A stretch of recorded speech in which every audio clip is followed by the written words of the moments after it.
कारण किनभने मलाई मन प्रविधि सेवा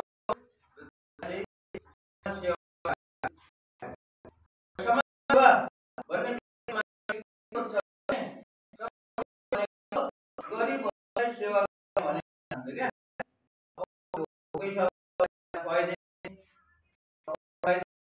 भने गरिबलाई घर दिने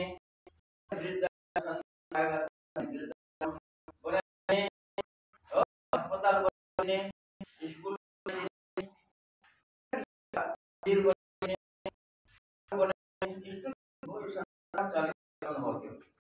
समाज सेवा गर्ने गरिबहरूलाई सेवा गर्ने मैले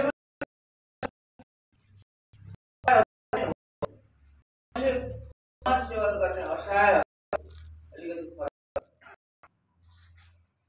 कस्तो भने गाउँघर नेपालको पुरा गाउँमै गाउँ भएको गाउँघरमा खुलेर हिँड्दाखेरि समस्या देखेको समस्यालाई समाधान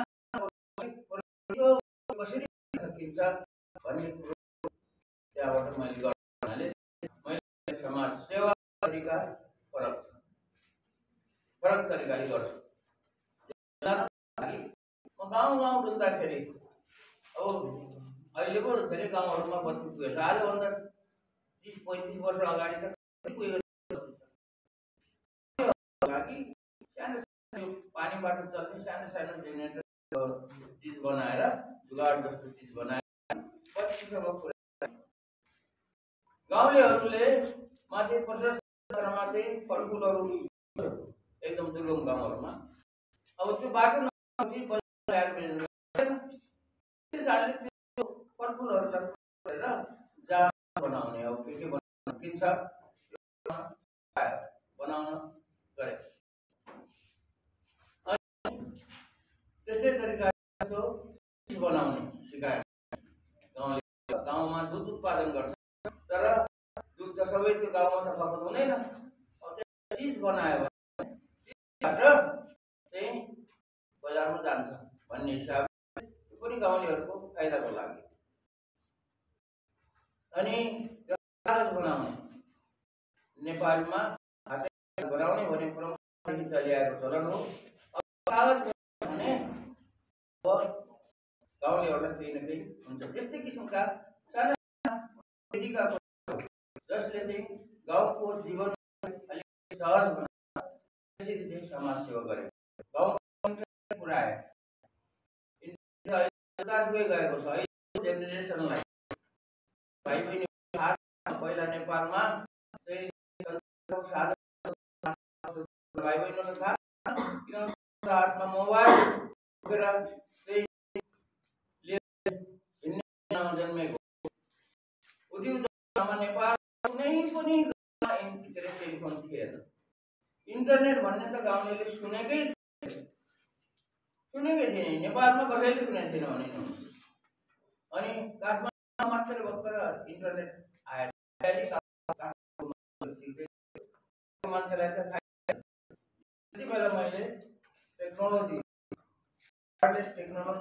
गरेर गाउँमा चाहिँ इन्टरनेट पुर्याए। जति गाउँहरूमा इन्टरनेट पुर्याए। गाउँले इन्टरनेट सिक्यो। अब इन्टरनेट पुर्याएपछि कम्प्युटर पनि पुर्याउनै पर्यो। अलि कम्प्युटरमा हो चल्ने कुराहरू सानो प्रविधिका कुराहरू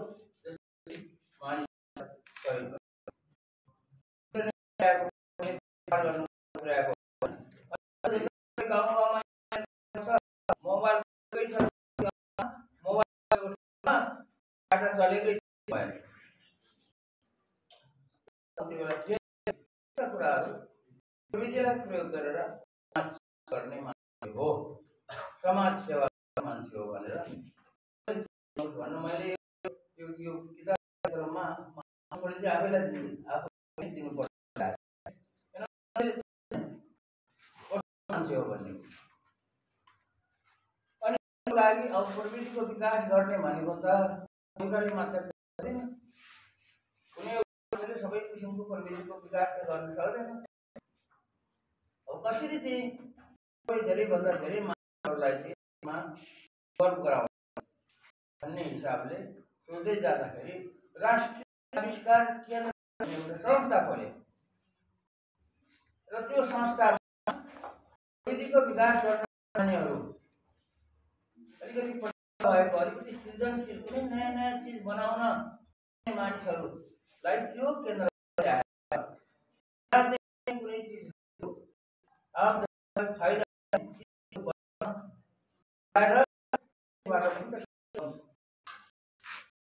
अनि प्रतिभाहरू मौका पाउँछ भनेर राष्ट्रिय आविष्कार केन्द्र गर्नको लागि खोलेको हो।